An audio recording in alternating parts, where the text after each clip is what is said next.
Bismillahirrahmanirrahim. Assalamualaikum warahmatullahi wabarakatuh. Subuh ini kita sampai pada hadis nomor 251. Nama kitabnya At-Targhib wa Tarhib. Nama penulisnya Imam Al-Hafiz Al-Munziri, diringkas oleh Imam Al-Hafiz Ibnu Hajar Al-Asqalani.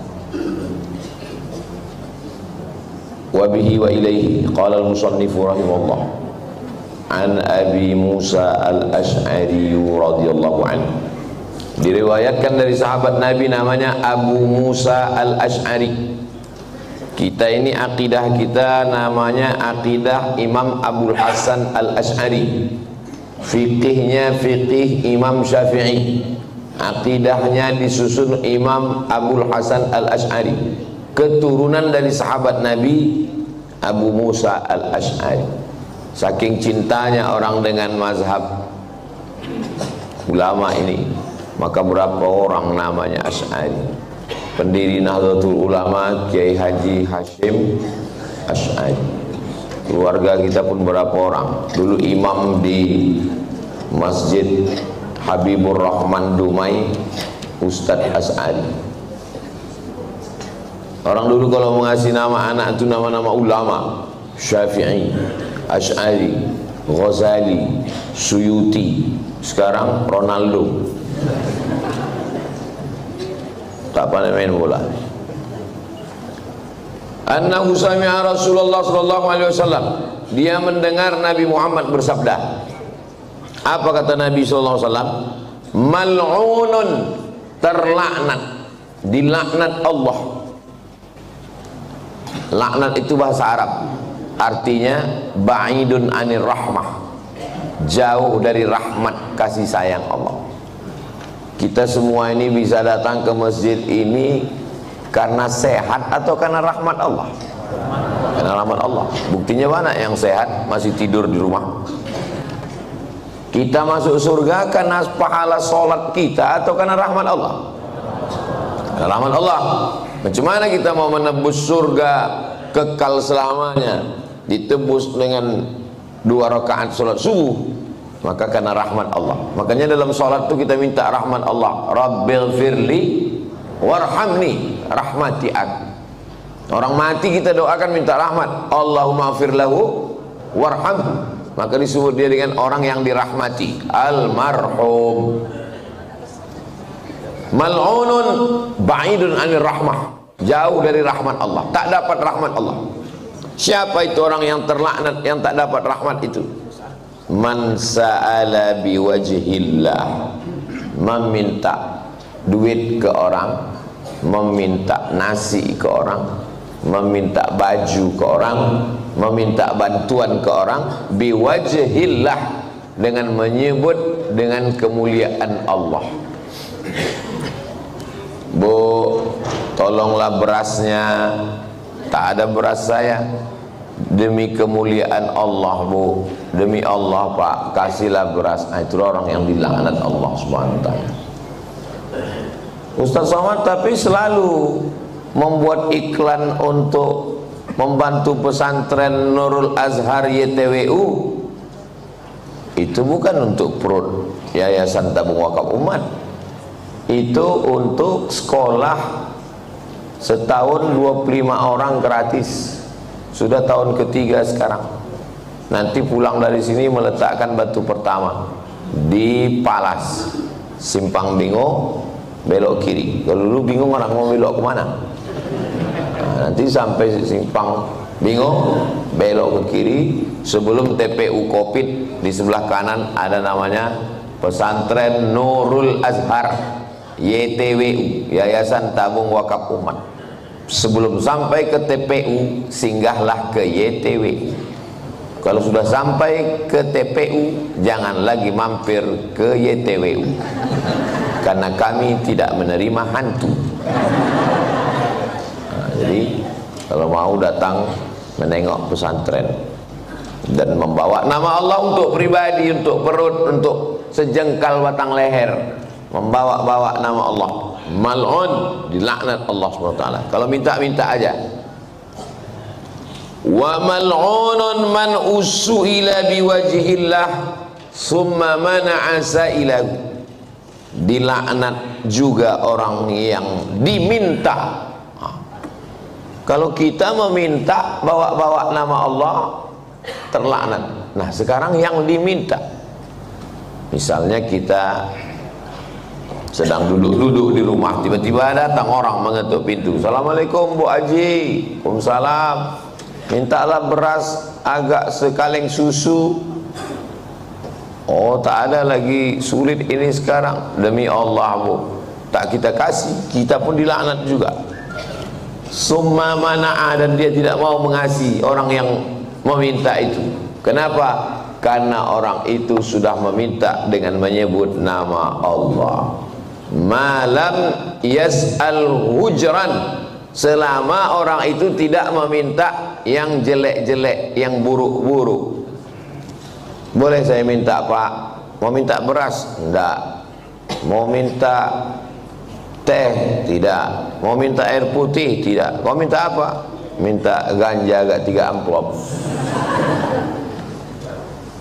Langsung telepon BNN, Badan Narkotika Nasional. Malam yas'al hujran, selama dia tidak meminta qabihan. Hujran artinya qabihan, sesuatu yang jelek, yang buruk. Jadi kalau datang orang ke rumah kita, sudah disebutnya nama Allah, nampak kita dia memang betul-betul susah. Zaman sekarang kalau datang orang cacat ke rumah kita minta, mesti diingat betul-betul. Ingat betul. Karena kadang sebulan yang lalu dia pernah juga datang ke rumah kita, cuman yang putus kakinya sebelah kanan. Lupa dia memasangnya. Begitu juga di lampu-lampu merah ini sekarang. Banyaklah pegawai-pegawai yang kerja ke kantor Pemprov, ke Pemko, tinggal di Panam. Pagi berangkat di pasar pagi Arengka, pagi sama sore lain. Pas pagi bininya butuh, sore berganti-gantian pula, laki butuh. Tanggal 12 bulan 12 2012 saya menjadi Dewan Juri Musabaqah Tilawatil Quran tingkat Provinsi Riau di Bengkalis. Seumur-umur saya waktu itulah baru sampai menyeberang ke Bengkalis. Sampai di Bengkalis, di depan hotel di tepi pantai, duduklah kami memakan pizza. Pizza Bengkalis. Apa pizza Bengkalis nih Pak Ustadz? Sagu. Sagu dibuat macam piring lebar tuh, dimakan sama ikan asin sama sambal belacan. Pizza Bengkalis namanya. Pas sedang makan, datanglah pengemis. Pak, bantuannya Pak. Saya tengok mukanya, dialah yang tiap pagi di pasar pagi Arengka itu. Lama saya merenung, aku baru inilah sampai ke Bengkalis, kau bisa pula sampai ke sini. Jadi rupanya pengemis-pengemis ini dikoordinir sindikat. Makanya kalau saya lah punya jabatan, kalau saya lah pejabat, entah gubernur, entah wali kota, saya siapkan truk, diangkat itu semua dari semua lampu merah itu, diangkat, dibawa ke asrama-asrama atlet. Dulu kan banyak kosong kan, letakkan situ, kasih makan, kasih minum, kasih pekerjaan, entah dia menjahit, entah membuat keset kaki, entah apa, bisa berhasil. Tapi ini bukan mau kampanye, enggak. Sekarang banyak juga orang bercakap gitu, ujung-ujungnya rupanya mencalek. Kita doakan supaya wakil-wakil kita itu memperdulikan yang di lampu-lampu merah. Ini penting. Oh, kalau begitu Ustaz tak mau mengasihi. Saya sampai sekarang tetap mengasihi. Saya tengok betul mana yang betul-betul susah, mana yang betul-betul buta. Saking sudah selalunya jumpa, tajam mata kita nengok. Asal nampak, kau butuh KW kau. Kau asli. Jangan sampai tak mengasihi. Wa ammas sa'ila fala tanhar. Jangan sampai orang yang meminta itu kau bentak. Kalau memang tak ngasih, tak ngasih aja. Ini udahlah tak mengasih, mengamuk pula.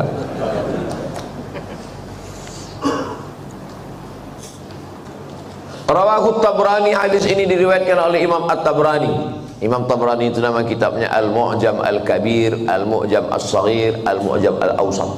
Wa rijaluhu rijalus sahih. Para periwayatnya periwayat hadis sahih. Illa syaikhahu Yahya bin Utsman bin Saleh, kecuali gurunya bernama Yahya bin Utsman bin Saleh, wa huwa thiqah. Dia seorang periwayat yang thiqah. Kalau ada disebut ulama dia periwayat yang thiqah, artinya ingatannya kuat, akhlaknya baik. Lakin fihi maqalun, akan tetapi ulama mempermasalahkannya sedikit. Wa qawluhu hujran, arti kalimat hujran ini metode ulama. Kalau menjelaskan hadis, jelaskan makna kata yang sulit dipahami, yang jarang dipakai. Dalam hadis ini ada satu kata sulit namanya hujran. Arti hujran bi dhammil ha, huruf ha-nya dibaca dhammah, hu. Wa sukunul jim, huruf jimnya dibaca sukun, huj. Bukan hijrah, bukan hajrah, tapi hujran. Ai artinya amran qabihan, perkara yang buruk. Hujran itu artinya buruk. Siapa nama laki kau? Hujran, buruk kali. Mohon maaf Pak Hujran kalau kebetulan hadir. Kalau ada orang di Jamaah Masjid An-Najah ini namanya Hujran, buruk, pagi ini kita ganti namanya. Siapa nama gantinya? Hijran. Kenapa sedikit aja Pak Ustaz? Biar tak jauh kali di akte. Dari hujran ke hijran. Hijran artinya apa? Pindah. Kita sekarang sedang berada pada tahun 1445 hijrah. Itu dari kata hijran. Hijran. Ya, tak setuju pula bininya. Janganlah kasih nama hijran Pak Ustaz, nanti dia berpindah ke lain hati. Ibu inilah pula.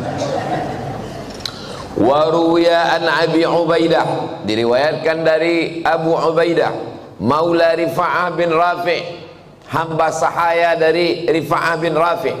Jadi dulu ada budak. Sejak Islam datang tak ada lagi perbudakan. Budak tinggal di Bengkalis, budak-budak Bengkalis. Anin Nabi sallallahu alaihi wasallam, dari Nabi, nahwahu, hadis yang sama bunyi hadisnya. Walam yadhkur al-istithna, tapi dalam hadis ini tidak ada pengecualian. Tak ada, no exception. Tak ada pengecualian. Pokoknya asal bawa nama Allah haram. Maka kalau meminta sajalah, jangan bawa nama Allah. Yayasan Tabung Wakaf Umat dari sejak 2020 sampai 2023, bulan Juni nanti 2024, 4 tahun, tidak pernah sekalipun meminta ke bupati, wali kota, gubernur, camat, kades, kadus, lurah, RT, RW. Tak pernah. Tidak pernah bawa proposal sekalipun.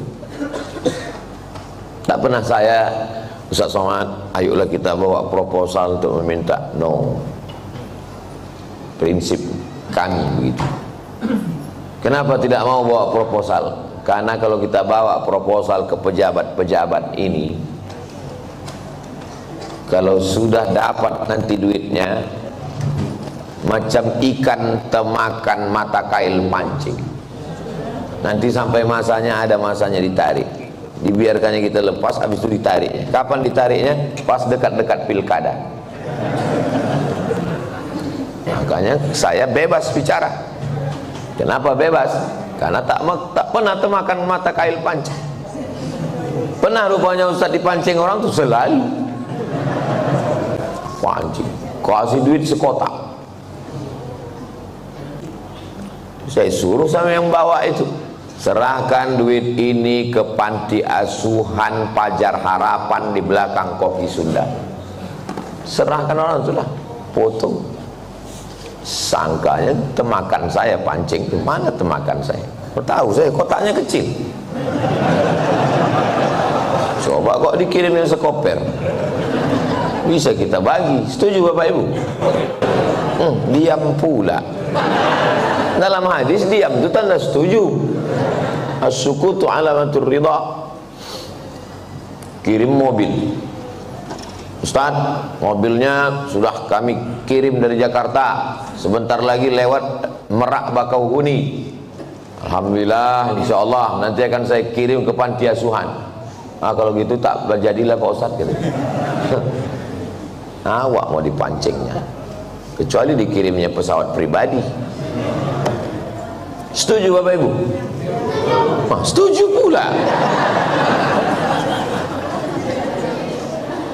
Hadis yang ke-252, wa an Jabirin. Jam berapa sholat maghrib di Masjid An-Najah ini sekarang? Hah?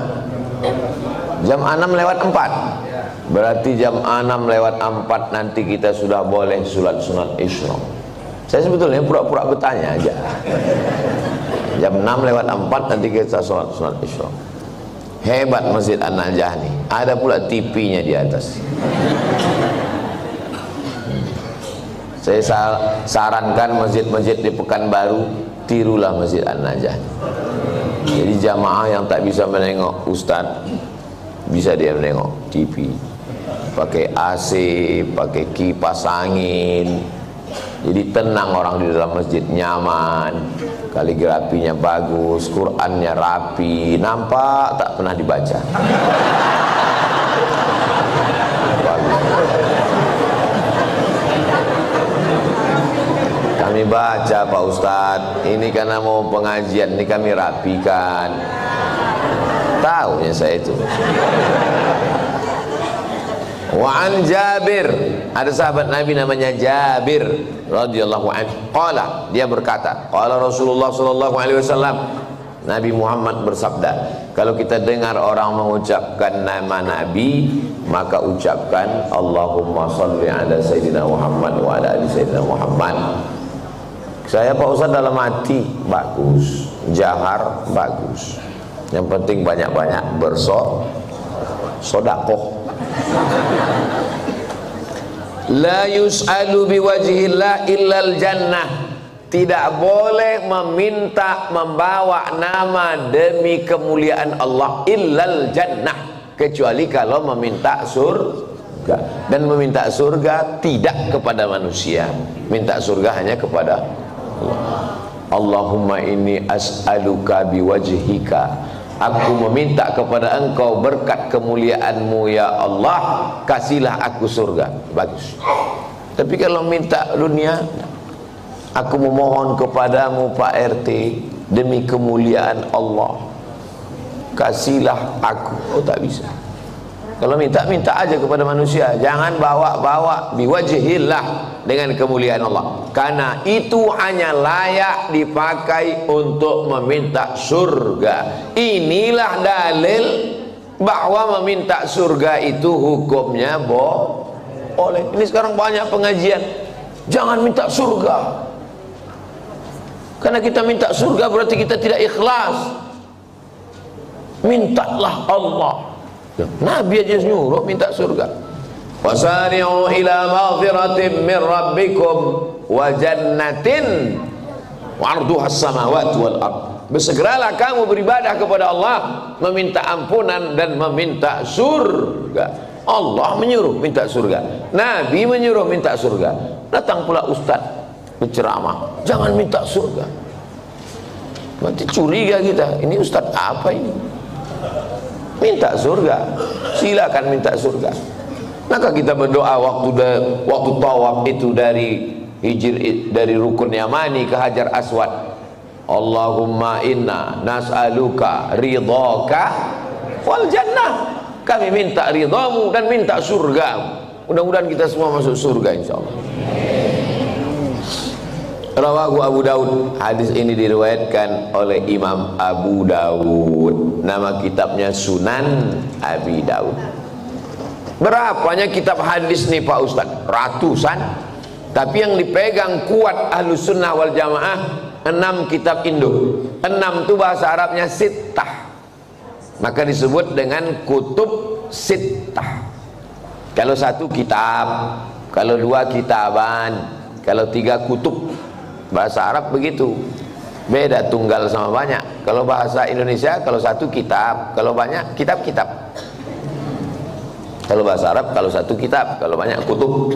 Maka disebut dengan kutub sittah, 6 kitab induk. Sahih Bukhari, Sahih Muslim, Sunan Abi Dawud, Sunan Nasai, Sunan Tirmidzi, Sunan Ibnu Majah. 6 kitab. Ahlus Sunnah wal Jamaah. Syiah tak mau pakai itu. Itu salah satu perbedaan kita dengan Syiah. Syiah tidak pakai Sahih Bukhari, Sahih Muslim, Sunan Abi Dawud, Sunan Tirmidzi, Sunan Nasai, Sunan Ibnu Majah, tak dipakai. Maka kita ini disebut dengan Ahlus Sunnah wal Jamaah. Kalau ada nanti orang berceramah menyampaikan hadis, tak salah kalau kita tanya, ini hadisnya dari kitab apa Pak? Tapi janganlah ditanya dia di depan orang banyak untuk mempermalukan dia. Habis pengajian tanya dia, Pak, tadi hadis yang Bapak sampaikan tuh belum pernah saya dengar. Kata dia, aku pun baru menengoknya di Google tadi. Kalau bisa diambil dari kitab. Google itu tak pakai kitab, ada tulis. Jangan beli buku yang tak ada di ujungnya HR. HR, hadis riwayat siapa? Dikhawatirkan hadis palsu. Al-Bazinjan Syifa'un min kulli da', terong obat dari segala macam penyakit. Hadis palsu. Siapa yang membuat? Tukang jual terong. Biar laku terong itu buatnya hadis palsu. Alaikum bisyifa'aini, hendaklah kamu berobat dengan 2 penyembuh, al-asal wal Quran, madu dan Al-Quran. Hadis dhaif. Boleh berobat dengan madu. Masalah hadis dhaif boleh dipakai untuk obat. Yang tak boleh hadis dhaif itu kalau masalah akidah, tak boleh. Masalah dalil hukum halal haram, tak boleh. Tapi kalau orang minum madu, kenapa kau minum madu? Itu kan hadisnya dhaif. Ya tak apa-apa. Dan setelah diperiksa, diteliti oleh para dokter, rupanya bagus minum madu. Termasuklah dokter senior di Pekanbaru. Ustaz Somad ya? Iya. Saya lihat mobilitas Ustaz ke sana kemari. Ustaz jangan minum suplemen ya Ustaz, nanti rusak buah pinggang Ustaz. Oh gitu Pak Dokter. Ya. Apa yang bagus dimakan Pak Dokter? Setiap hari sel-sel kita ini mati Pak Ustaz. Mengganti sel yang mati itu yang paling bagus Ustaz minum madu. Oh, madu itu yang paling bagus, dimasukkan ke dalam mulut, dikumur-kumurkan, bernyatu dengan enzim, baru ditelan. Jangan disiram air panas Pak Ustaz, mati enzim-enzimnya yang ada di dalam, kata dia. Oh, diceramahnya pula saya. Oh iya lah, tahunya kita itu. Cuman tak pula kita lakukan. Tahu aku lagi tak. Orang udah niat baik sama kita itu udah bagus, saya respon. Orang buat baik sama kita, niat dia baik supaya jangan sampai rusak buah pinggang kita. Ini anak-anak muda nih kuliah, supaya siap menulis skripsi malam, minum suplemen, tak tidur-tidur, habis itu mati. Hati-hati kalian.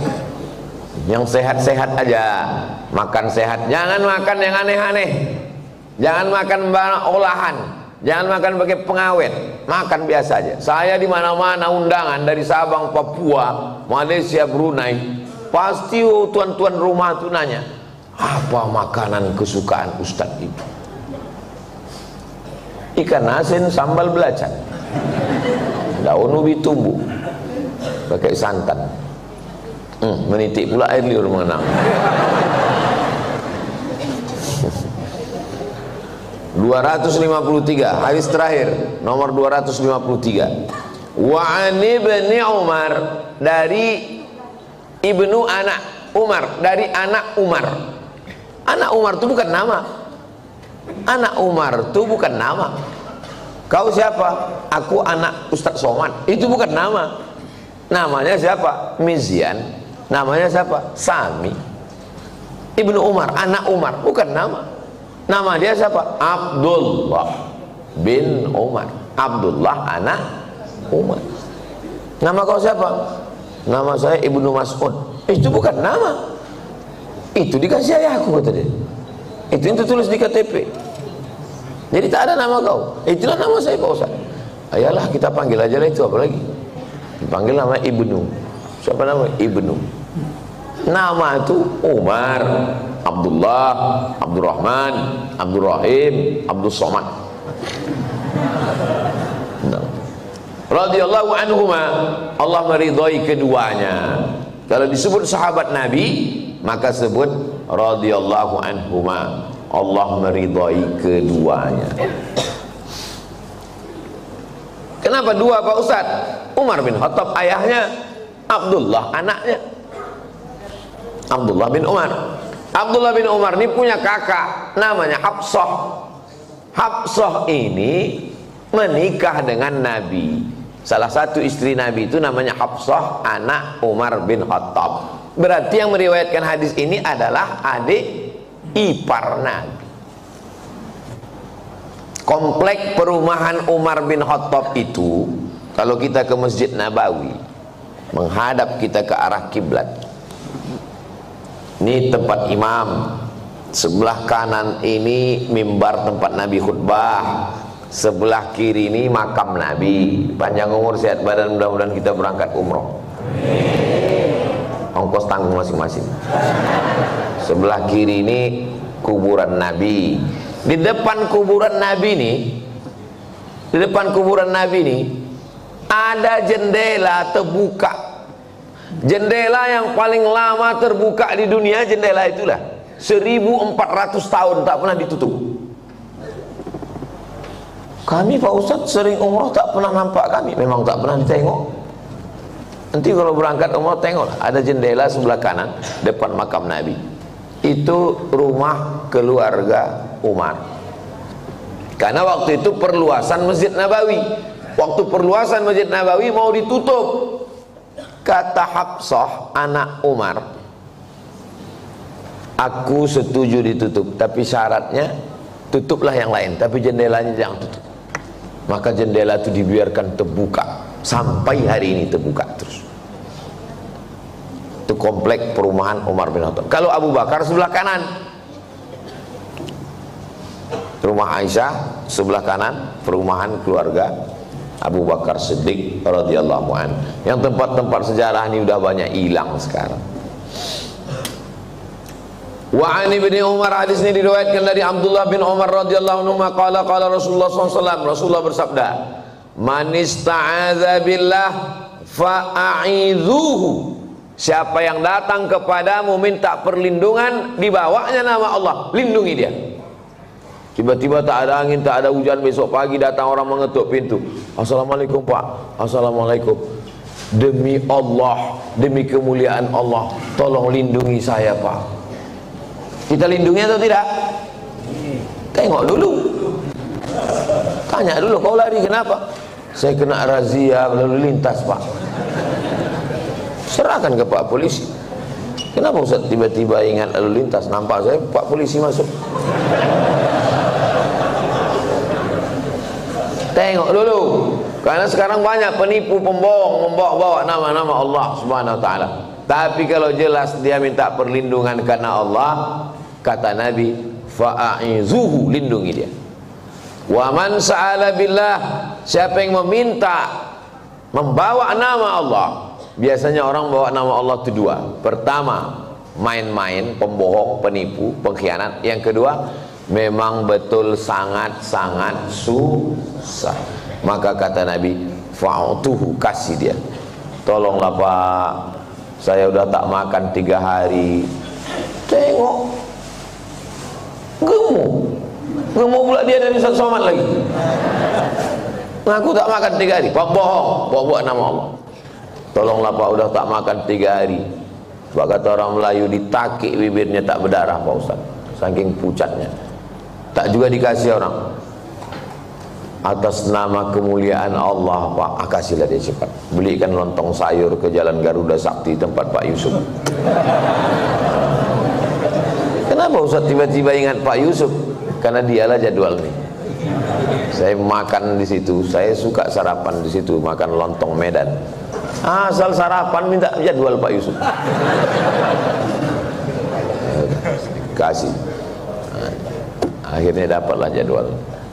Inilah kronologisnya kita berjumpa pagi. Kenapa ke situ pula cerita kita tadi? Wa man da'akum, siapa yang mengundang kamu, fa'ajibuhu, maka datanglah. Tepat betul hadis di kita kaji subuh ini.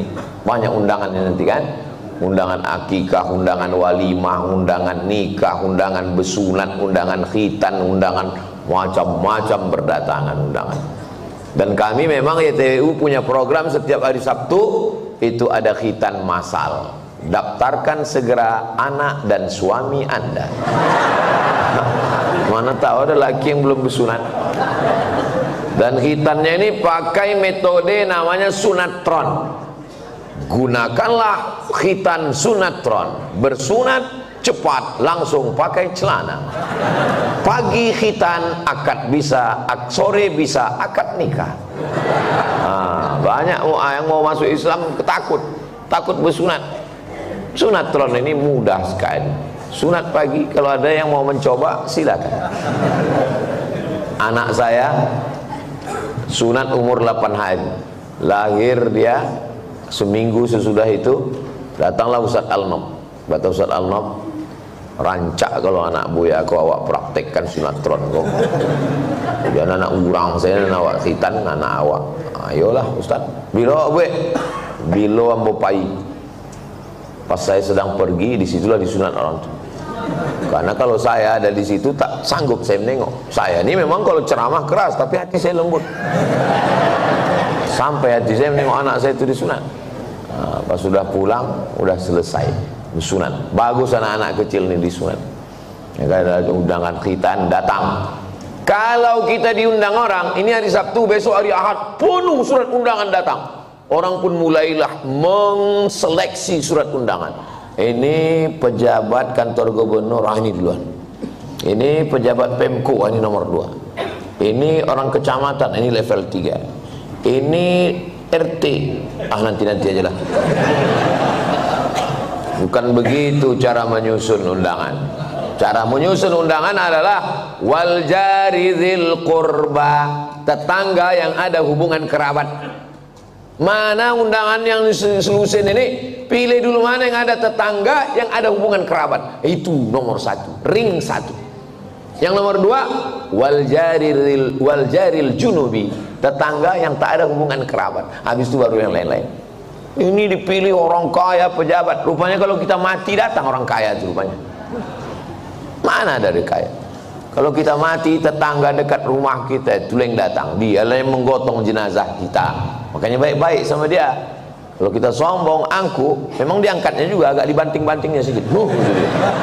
Waktu itu sombong tak berpukul gitu. Baru tahu. Apalagi ibu-ibu, sombong, angkuh, pelit, bakhil, medit, kedekut.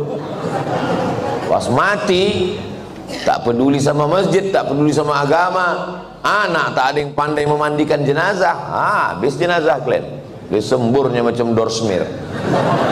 Silamkannya mama lemon ke hidung. Yang sombong-sombong hati-hatilah kalian. Kalau diundang orang datang. Ada bupati 2 periode di Riau nih, tak bolehlah sebut nama daerahnya ya, menjaga kode etik. Jadi saya tanya, apalah kuncinya bapak bisa terpilih? Saya nih Pak Ustadz, asal nampak saya ada orang pasang tenda, datang. Asal nampak saya ada tenda, tenda kematian, tenda khitan, tenda sakit, saya datang. Sampai satu hari Pak Ustadz, pas saya lewat saya tengok ada orang macam-macam masang tenda, macam-macam bongkar tenda, saya ragu, saya datang. Lalu saya datang, saya bilang mohon maaf Bapak tuan rumah, saya datang setelah acara selesai, atas keterlambatan kami saya mohon maaf. Udah selesai acara, baru sambutan dari tuan rumah, mohon maaf Pak, acaranya semalam Pak.